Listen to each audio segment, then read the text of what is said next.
Bom, pessoal, estamos aqui para mais um estudo bíblico, livro de Apocalipse. Vamos fazer uma oração.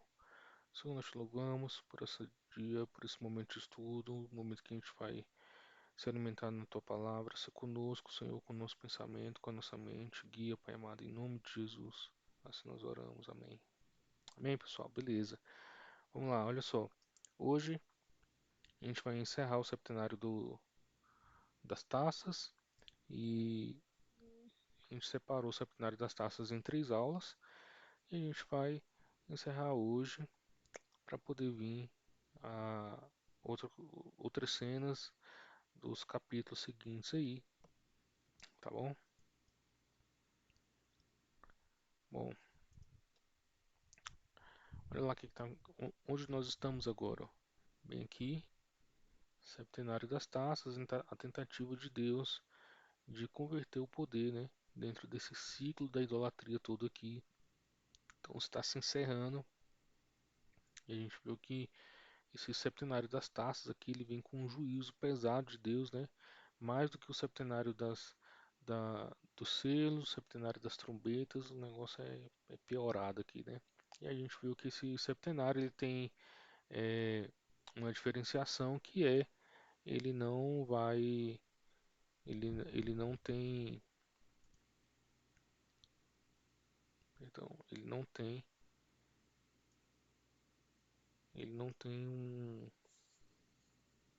um interlúdio, tá? E aí Deus vem com o fim de todas as coisas, agora é o fim para valer. É porque a gente vai falar durante aí esse estudo de hoje, por que que tem que vir um fim de uma vez aí, ok? Bom, é, estamos aí, ó, o septenário dos selos já passaram, o septenário das taças já passaram também, e agora a gente está aqui finalizando o septenário das taças. Vocês lembram o que que é septenário? São ocorrências de 7 períodos aí, né? Então, a cada período, a gente viu nos selos lá, né? Vem acontecendo.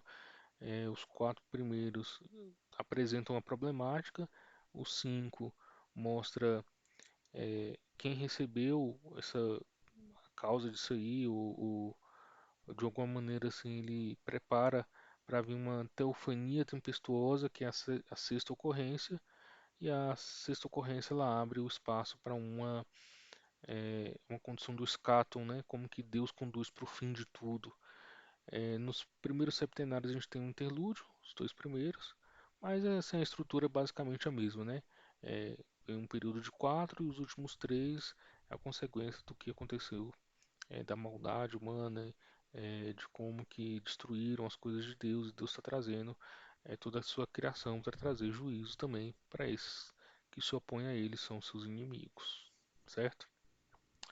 Bom, estamos no septenário das taças, como foi falado aí, são 7 taças, e agora está se encerrando esse período de juízo de Deus. Não tem mais o que fazer. Quando se encerra, as nações são culpadas porque não tem mais tempo de arrependimento. Acabou o tempo delas se arrependerem. Não tem mais o que fazer, certo? Vamos lá então. Olha lá como que foram distribuídas as aulas aqui do septenário das taças, né? É, as pragas das taças derramadas sobre o mundo natural, lá do capítulo 16, versículo 1 até o versículo 9. A gente parou aqui, ó, na primeira aula, esse hino doxológico sobre a justiça divina, né? Então, um anjo, ele declara lá que sim, o que está acontecendo é justo, porque as pessoas, os não salvos, aqueles que se opõem a Deus, merecem e esse juízo é justo que está acontecendo. Deus está retribuindo a maldade que eles causaram, ok? E aí na segunda aula a gente continuou aqui ó, da quarta taça, quando o sol queima as pessoas, e aí as pessoas começam a blasfemar contra Deus, porque é um juízo severo, né? E aí vem as outras taças aí, falando sobre as pragas das taças que são derramadas sobre o trono da besta. Então, o poderio do principal poder que se opõe a Deus também recebe um juízo pesado. Ele vai levando as nações, a sexta taça, ela prepara as nações para uma guerra final. Foi o fim da última aula, né, que a gente falou, e a gente terminou lá quando os reis se reúnem para o Armagedon. O que que é o Armagedon? a origem da palavra hebraica e traduzido significa o Monte de Megido. E é uma região que é descrita na Bíblia como região que foi episódio de muitas batalhas. Essa região é uma planície, não tem monte nenhum, né? Existem montes ao redor de Megido e tal.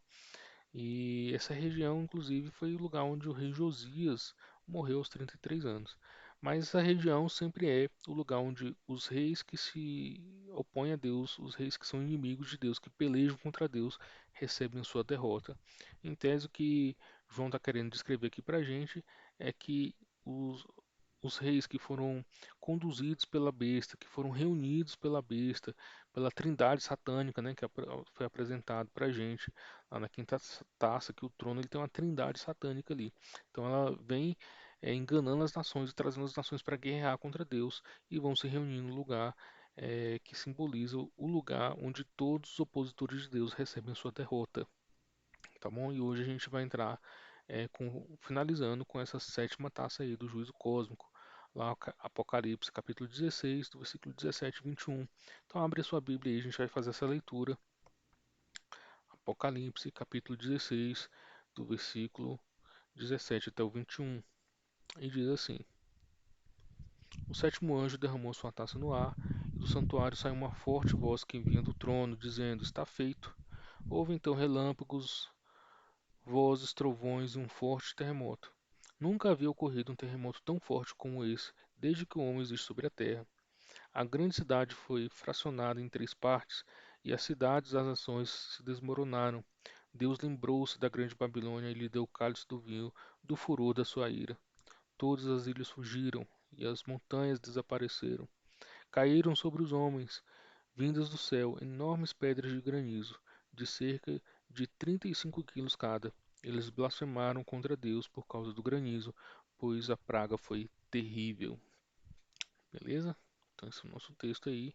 E a gente selecionou aqui esses itens aqui, né? A voz que vem do trono, a teofonia tempestuosa e o terremoto, o juízo divino e os resultados desse juízo. A gente vai discorrer sobre eles aqui agora. Então, essa sétima taça, ele está dentro desse bloco que vai falar das pragas, que são das taças que caem sobre o trono da besta, tá bom? E a sétima taça agora encerra esse período. A sétima taça, ela não é de fato uma praga, mas perdão, a sexta taça, né, que são os reis da terra se reunindo para batalharem contra Deus lá no Armagedon, ou seja, na região de Megido, né? É, essa sexta taça ela não descreve exatamente uma praga, mas ela prepara para a sétima taça que vai vir uma praga que vai trazer o escatom de uma vez por todas, tá bom? Então a sexta taça não era de fato uma praga, mas a preparação para ela. Na sétima taça, essa praga surge conforme a visão cíclica dos selos, trombetas e taças, defendida na introdução desde o comentário, deste comentário, entendendo a sétima praga como aquele que leva a história ao fim. O sétimo selo, versículo o sexto selo, capítulo 6, versículo 12 até o 14, foi a teofania tempestuosa, que sinalizou o escáton, e o sétimo selo, está lá no capítulo 8, versículo 1, foi a meia hora de silêncio que ressaltou a muda expectativa diante do juízo divino prestes a se desenrolar.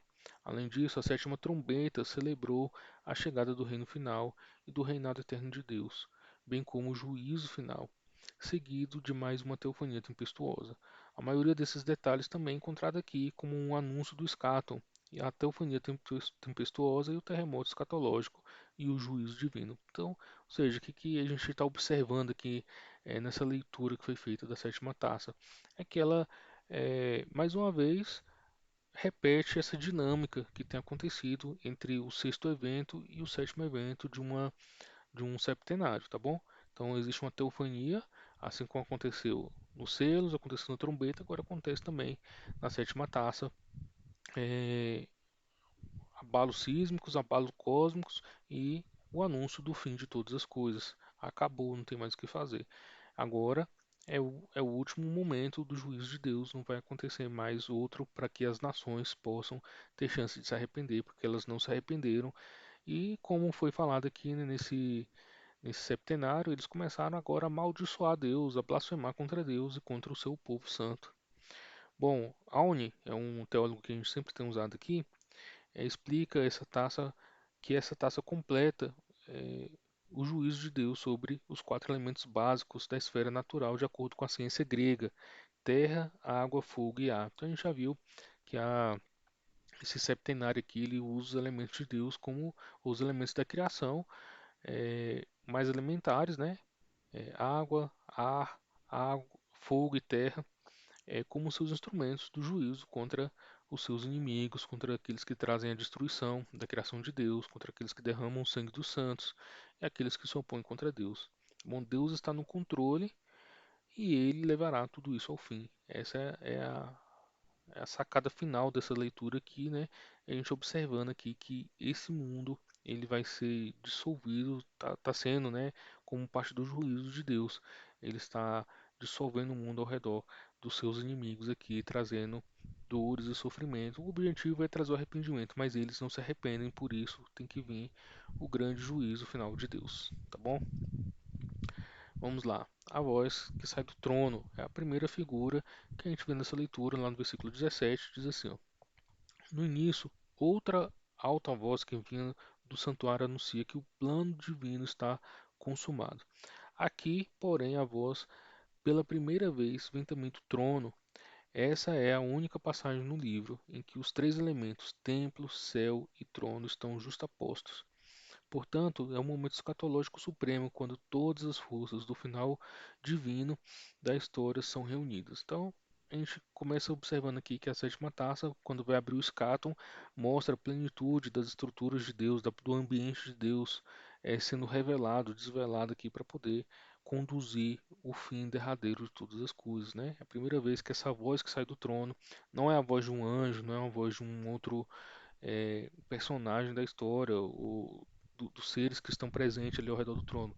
A voz sai do trono e é identificada com a voz de Deus, conduzindo esse escáton aqui, né, levando para o fim de todas as coisas. A voz de Deus proclama o escáton com uma simplicidade impressionante, declarando com um caráter decisivo: está feito. O término daquilo que foi posto em movimento quando Cristo bradou na cruz: está consumado. Então, Jesus declarou: está feito, está consumado, o juízo de Deus foi derramado sobre a vida de Jesus para salvação e redenção desse mundo, salvação daqueles que creem, né? E aí agora Deus está revelando para João como que esse juízo está sendo executado, trazendo o fim dos inimigos, dos opositores de Deus, tá bom? Isso significa que o juízo de Deus já ocorreu e que estamos no final da história. A história está sendo conduzida para o fim. Isso é escáton, tá, gente? Lembrando. Essa passagem, capítulo 16, versículo 17, está dizendo que essas taças finalizam o juízo de Deus e introduzem a consumação da era atual. Além disso, devemos lembrar que Apocalipse é estruturado de forma cíclica. A queda da Grande Babilônia, que vai vir agora os capítulos seguintes, termina com os mesmos juízos presentes nos selos, nas trombetas e taças, e por isso não contradiz o anúncio está feito aqui, né? Deus repete essa mesma declaração lá no capítulo 21, versículo 6, na criação de novos céus e nova terra. Há, de certa forma, um incluso nas duas passagens. Quando o 16, versículo 17, inclui os juízos que dão início ao escáton, lá no capítulo 21, versículo 6, finaliza o escáton com uma nova criação. Então aqui a gente está iniciando o escato, o fim de todas as coisas, acabou a chance, não vai vir mais outras maneiras de Deus conceder arrependimento para os seus opositores, para as nações. Na verdade, agora iniciou o processo de destruição e juízo dessa humanidade, né? E quando é que vai acabar esse juízo? Quando vier a criação de novos céus e nova terra. O escaton ele está em andamento, ok? Bom, a segunda visão, a segunda imagem que nós temos é a teofania tempestuosa e o terremoto, capítulo 16, versículos 18 e 19, a parte inicial do versículo 19, né? Este é o relato mais extenso da teofania tempestuosa e parece resumir os outros três, tá bom? Então, Deus, o que é uma teofania? A teofania é uma aparição, uma manifestação de Deus. E aí, tempestuoso por quê? Porque lembra muito a manifestação de Deus lá no Monte Sinai, onde o povo saiu lá abertura do Mar Vermelho, caminhou, se instalou aos pés do Monte Sinai e Deus desceu lá no topo do monte. A sua glória foi vista, né? Então, um monte lá no topo do monte só se via o monte fumegando, fumaça, trovões, relâmpago. Deus, quando vai falar com o povo se assusta, fica amedrontado e pede para Deus não falar com eles, para falar com Moisés. Então, essa imagem de que a presença de Deus abala as estruturas desse mundo, é essa presença de que Deus vai trazer juízo pessoal para o mundo, pessoalmente, ele vai estar conduzindo pessoalmente o fim dessa era má, desse mundo marcado pelo pecado, pelo mal, as mentiras de Satanás. E aí a presença santa de Deus abala as estruturas mesmo. Por isso é uma teofania tempestuosa, né? E a gente vê que essas imagens estão presentes em outros textos do Antigo Testamento, como a gente tem falado aqui, por exemplo, né, o texto de Isaías, o texto de Ezequiel, que vão mostrar o trono de Deus, né, eles têm a visão do trono de Deus, relâmpagos saindo do trono de Deus, Apocalipse capítulo 4 e 5. Então tudo isso vai mostrar que esse ambiente agora é a presença de Deus, onde Deus está, vai abalando as estruturas desse mundo aí. E eles vão receber o juízo de Deus severo. Bom, Balkan é um teólogo que a gente sempre tem usado aqui. Ele vai falar assim: crê que há um novo tema do Êxodo e que a decisão de colocar a tempestade de granizo, a sétima praga egípcia, como está lá em Êxodo, capítulo 9, versículo 13 até o 35, no final foi planejado para ligar a passagem com o juízo de Gog e Magog, que está lá em Ezequiel, capítulo 38, versículo 19 até o 23, que combinou terremoto com granizo, unindo assim a teofania do Sinai com o juízo de Ezequiel. A criação treme e foge da presença de Deus que vem em ira para julgar. Então a gente tem outros textos aí também para ressaltar esse momento, né, de juízo de Deus, Deus estando presente. Então a gente viu também, sempre tem falado, que essa obra literária que o João estabeleceu, criou aqui para a gente, ele sempre está usando imagens do Velho Testamento, inclusive desses autores, Isaías, Ezequiel. Então a gente pode ver que ele pega essas imagens do juízo de Deus no passado e traz para o presente para mostrar o poder de Deus abalando as estruturas, trazendo o cumprimento daquilo que foi prometido desde o passado. Quem está executando é quem tem prometido desde o passado e tem poder para executar suas promessas. Essa o pano de fundo aqui que a gente pode usar para interpretar esses textos aqui, tá bom? Então, o terremoto é tão severo que a grande cidade partiu-se em três, indicando a totalidade da devastação. O acréscimo da nota de que as cidades das nações caíram é um prenúncio de um juízo, do último juízo, como na descrição da queda da grande cidade, como está lá no capítulo 18, nas próximas aulas aí vocês vão ver, aplicado aqui a todas as cidades que a seguiram. O relato de que elas caíram significa que o terremoto foi mundial e as cidades das nações caíram na mesma conflagração que atingiu Roma. Então sempre a gente também tem falado que existe um discurso anti-imperial nessa, nessa obra aqui que o João está escrevendo. É, ele vai usar a figura da Grande Babilônia, que é a figura do Velho Testamento, aquela figura que levou cativo o povo santo, que corrompeu as nações, que reunia grande poder e trazia destruição e enganação para as nações, né? Então, ele usa essa imagem do passado, a Grande Babilônia, para simbolizar a cidade, o Império Romano, né? E tal qual o Império Romano, os seus súditos, os povos que compartilhavam da sua injustiça, da sua mentira, das suas manipulações, vão receber o mesmo juízo. Essa figura aqui que a cidade se partiu em três mostra assim que é uma totalidade, né? Não são só três pedaços aqui, não ficou nada inteiro para contar a história. Deus trouxe o juízo e fragmentou em pedaços, né? Toda a extensão desse império e os seus súditos também. Vamos lá, o juízo divino, versículo 19, a parte B dele. Então a grande Babilônia foi lembrada diante de Deus, um eufemismo semítico indicando que Deus lembrou-se dos crimes dela. Um uso semelhante pode ser encontrado em Atos 10, versículo 31. A tua oração foi ouvida e as tuas esmolas foram lembradas diante de Deus. Gente, essa parte aqui é, Deus precisou ser lembrado. Será que é isso? Será que Deus esquece? Traz alguns temas polêmicos pra gente, né?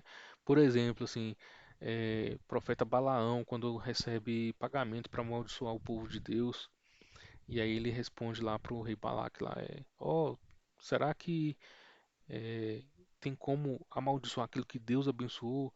Por acaso Deus é homem para que minta e filho do homem para que se arrependa? E aí tem aquele aquela polêmica, né? Deus se arrepende? Será que Deus se esquece? Lá no Êxodo também, no começo do Êxodo, a gente vê lá que o povo está em opressão, o povo está sofrendo o castigo do faraó, com carga de trabalho pesada para não crescer, as crianças sendo mortas, as parteiras sendo orientadas a matar no parto. E aí o povo começa a suplicar por socorro divino e tal, mas, gente, na verdade, o povo daquela época ali não estava orando para Deus, Deus Javé, não. Eles estavam orando para cima, jogando oração para o alto, esperando alguém para escutar. Eles não estavam orando para o Deus da aliança. E aí o texto vai falar assim: Deus se lembrou da aliança que tinha com Abraão. Será que Deus se esqueceu desse povo? E aí ele escutou a voz desse povo e se lembrou? Não. Na verdade, a Bíblia e os autores vão usar é, ilustrações de sentimentos humanos para descrever uma dinâmica que Deus está trazendo na história. Deus não é um humano que tem esquecimento, que tem arrependimento, né? Mas a gente expressa que Deus, ele tem sentimento sim, né? Deus ama tal, mas Deus, ele não se esquece. Jamais ele se esquece. O que vai mostrar é que o clamor de um povo, um clamor dos santos, um clamor do povo aliançado, vai mover uma atitude de Deus. A verdade é que a gente vai ver aqui que coaduna muito bem com a história lá do altar que os santos estão clamando por justiça e agora chegou o tempo da justiça de Deus. Chegou o momento em que as orações serão atendidas, tá bom? Então vamos lá, a expressão sugere que os anjos literalmente levam as orações diante de Deus e os lembraram das obras dos seres humanos. Está lá no capítulo 8, versículo 3 até o 5.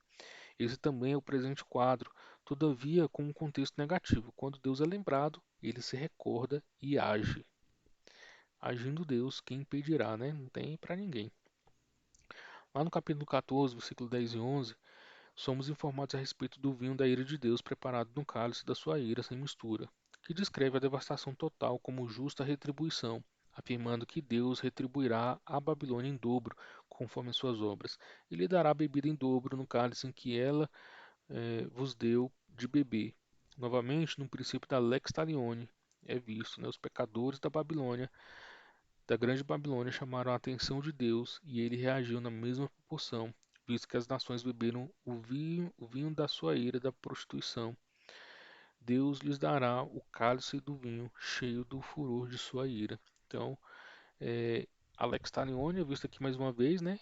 O que que é a lex talione? É a lei da retribuição, olho por olho, dente por dente, porque a grande Babilônia conduziu as nações, as cidades do mundo para a destruição desse mundo, para a injustiça contra os santos, para a desobediência e a rebeldia contra Deus, eles vão receber a justiça de Deus, eles vão receber a vingança de Deus e Deus vai derramar da sua ira sobre elas, tá bom? E qual é o resultado desse juízo? A gente vê lá no capítulo 16, versículo 20 e 21. Esses versículos continuam a descrever os efeitos da teofania tempestuosa e do terremoto. Na teofania tempestuosa, lá do capítulo 6, versículo 14, que é o dos selos, todos os montes e ilhas foram removidos de seus lugares. Assim, os versículos 20 recapitula esses eventos quando todas as ilhas fugiram e os montes desapareceram.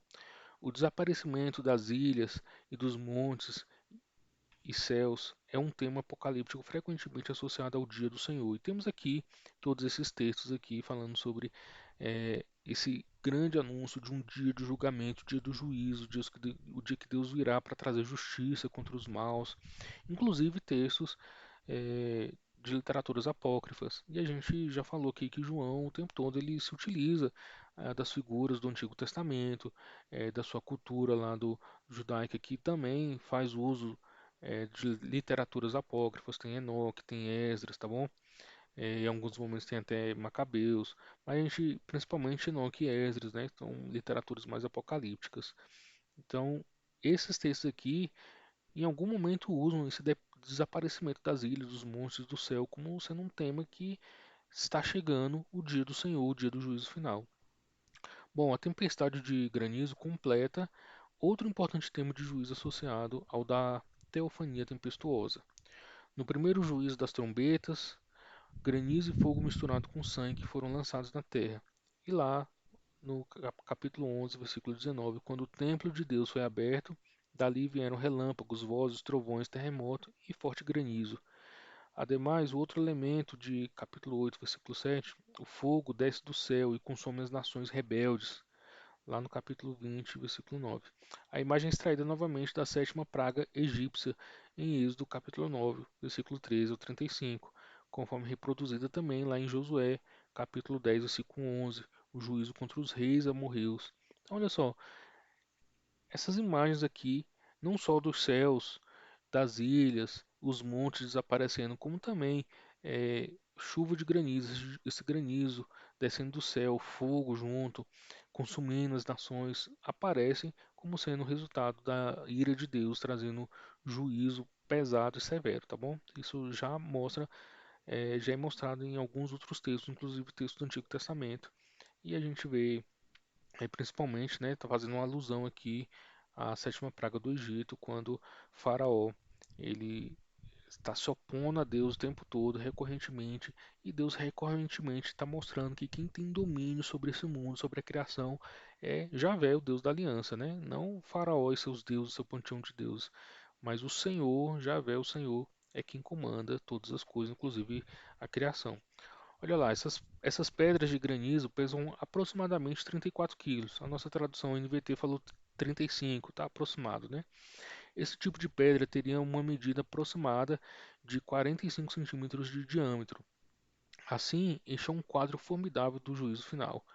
Lá no Êxodo, capítulo 9, versículo 24, tal tempestade de granizo nunca tinha caído em toda a terra do Egito, desde que ela se tornou uma nação. A tempestade descrita no Apocalipse será a maior de toda a história. Então Deus vem trazer um juízo severo, presente, marcante, como nunca se viu antes, né?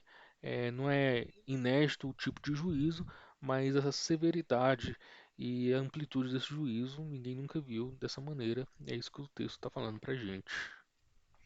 Bom, todavia, mais uma vez, os habitantes da terra se recusam a se arrepender. Em lugar disso, eles blasfemaram contra Deus. Não somente Deus é blasfemado, como também o seu povo santo, né? Então, assim, além da amplitude do juízo estar chegando, mostra também a amplitude da depravação. Não é só a pessoa de Deus que está sentado no trono, o Cordeiro, não. Assim, Deus, o seu povo santo, o seu corpo na terra também recebe parte dessa hostilidade, dessa blasfêmia também. Então eles amaldiçoam Deus porque a praga é incrivelmente severa, concentram sua atenção somente na própria dor, não na mensagem. Isso ocorreu também nas pragas egípcias, assim como o faraó, descrentes não dão ouvidos à mensagem divina para eles, mas pensam somente em sua condição, culpando Deus, em vez de reconhecer os seus próprios pecados. Não há mais oportunidade de arrependimento. Portanto, é provável que este seja o último evento antes do escáton. Os capítulos 17 e 18 trazem uma série de visões que apresentam um conjunto diferente de descrições da depravação das nações sob o comando da besta, capítulo 17, e da destruição que virá no escáton, capítulo 18. Então, gente, acabou a história. Não tem mais o que fazer. As nações não se arrependem, não há quebrantamento, não há uma volta para Deus com contrição, em adoração, com hostilidade, com blasfêmia, com oposição. Então, agora vem de uma vez por todas o juízo de Deus. O escatam agora acabou a chance, né? E agora se inicia o escatam, o fim de todas as coisas. E isso vai ser descrito agora na queda da Babilônia, na destruição. eh, da grande meretriz, esses textos aí que a gente vai falar nas próximas aulas aí, tá bom? Quando é que vai acabar o escatom? Quando estiver consumado e vier a nova criação, lá no capítulo 21, uma visão celeste, né, de tudo isso aí, ok? Bom, finalizando agora esse conjunto dos 7 últimos juízos, os da os juízos das taças, tá? Intensifica o juízo dos selos e das trombetas e atingem a terra toda. Deus está chamando as nações a reconhecerem o único Deus verdadeiro e a se voltarem para ele. A missão de Deus para o mundo continua até o final. Todavia, uma vez mais, a depravação total dos habitantes da terra é demonstrada quando, por 3 vezes, eles se recusam a se arrependerem, em vez disso amaldiçoam a Deus e blasfemam seu nome. Isso prepara o leitor para o que vai acontecer lá no capítulo 20, versículo 11 e 14.